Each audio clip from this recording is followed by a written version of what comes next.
This is my Kyosho Inferno Neo ST. I've had it for about a week. I'm doing this because I researched into it quite a bit before I got one, and there wasn't a whole lot of videos on this specific model, this car. I have been out of the RC game for about 12 years. So I'm kind of learning as I go. Let me just show you what I've been doing to my Kyosho Inferno. It comes out of the box. It's easy to break in. It started up quite easily and seemed to be pretty well factory tuned. The remote that it has is pretty sweet. These up and down buttons are actually not buttons, but they're put there just so that they can advance this remote and you can add that upgrade to it later on when they add more features to it or whatever. Very good to like tune your throttle and stuff. It's pretty easy once you get it down. Right here you got your steering trim. You can push that and you can go plus or minus and it'll adjust your steering left or right, and you can set it wherever straight. Push select. You can name your remote. You can name it for different cars. You can use this on like 6 different cars if you wanted and have different names for each and just change it to that car and go drive it. It tells you how much battery you have on your remote. This remote runs on 4 AA batteries, but it seems to last a long time. This, I just got this yesterday. This is an infrared temperature gauge. I didn't know how hot I was running my engine, but I figured I better be safe and get one and tune my engine accordingly. The temperature that the book says is your maximum. It says it's 140 degrees Celsius, and I had to get on the internet and convert it. That comes out to 284 degrees Fahrenheit. With this, you can actually just keep it on Celsius. I prefer Fahrenheit, so I converted it. One of the things that I have been having troubles with, the car, I don't know if it's just the area that I live in with all the townhomes nearby, with like the Wi-Fi or something, but I get a lot of interference, and my car, I go down the road like 100 yards each way and it will start twitching on me, and it freaked out today and ran underneath the car by itself and slammed into it, and it bent the front. Let me take this off.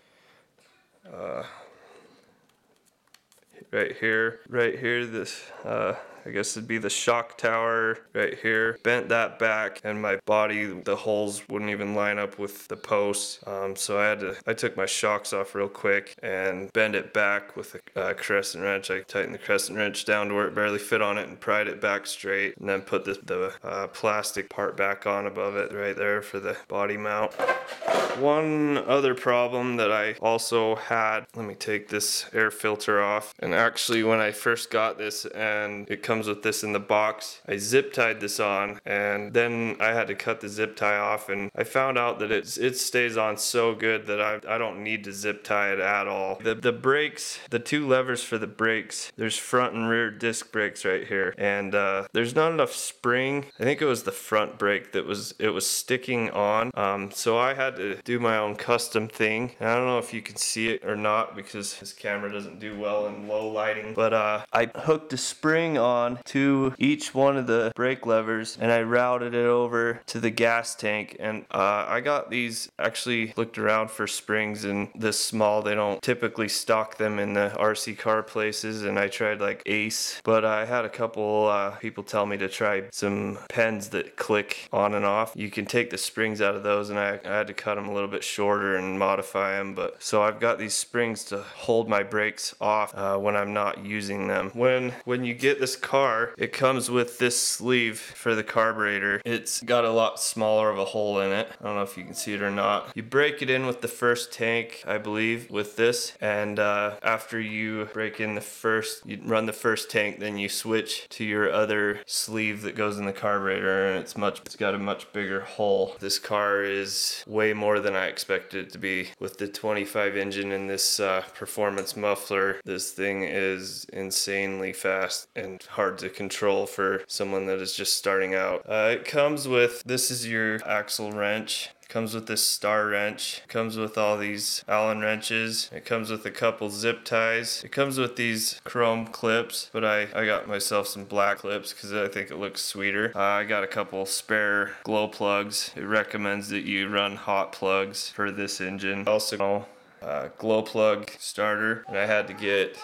a fuel bottle. The only fuel I've ran out of it so far is 20% Backyard Basher, and then I just barely got this O'Donnell. This is the last of my Backyard Basher fuel here, and then I'm gonna start running this O'Donnell, which is clear fuel, and I've heard it's pretty good stuff. If anybody has any questions or comments or corrections, feel free to let me know. One other problem that I had with this car was the steering. When you had it turned and all the way extended like up like so when you're accelerating, the screw right here, I don't know if you can see that or not. I wish I had a flashlight ready, but anyway, the nut used to be up here, and the Phillips head of it used to be down below, and I flipped it around so the flat head of the screw is on top, so it didn't catch this as much, this upper arm. It still was catching today a little bit and kind of locking the steering to where I couldn't straighten back out after I'd flip around. So I also had, there's a screw underneath here and a screw above here for the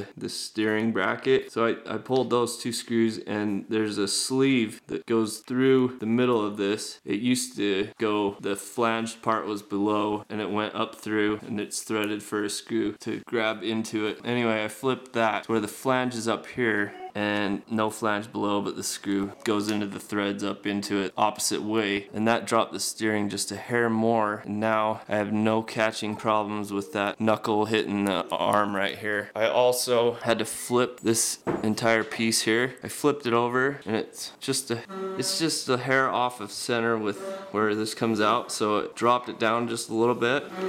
But I also did the same thing. There's a, maybe I didn't actually. Looks like the flange is still below. I may have tried to put the flange above just to drop it a hair, and I think it made the steering too tight. It wouldn't let it swivel, so I put it back. Anyway, what else do I have? Yeah. Oh yeah. I cut out, there used to be more plastic on this thing. I cut this hole here to tune the carburetor, and also this hole.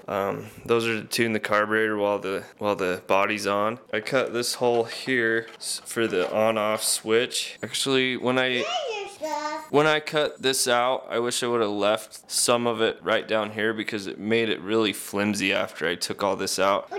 Now the body's really flimsy and I regret it. The antenna came with this tube not on it but in the box. So when I put this tube on, I had to cut a hole for the antenna to come up through, and then I cut some holes in the windshield so that the wind will come through the body and cool the engine better. This is all from it going out of control today and running under the car. It looked terrible, but I popped it back out into shape, but it's really folded up my body pretty bad. Make sure you tighten up and check all the screws kind of gradually. You don't have to do it all right out of the box, but check all your screws, because I think it was this this nut came loose while I was driving it in a park, but that nut was loose when I got home. So I almost lost that nut, and probably my tire would have flew off, you know.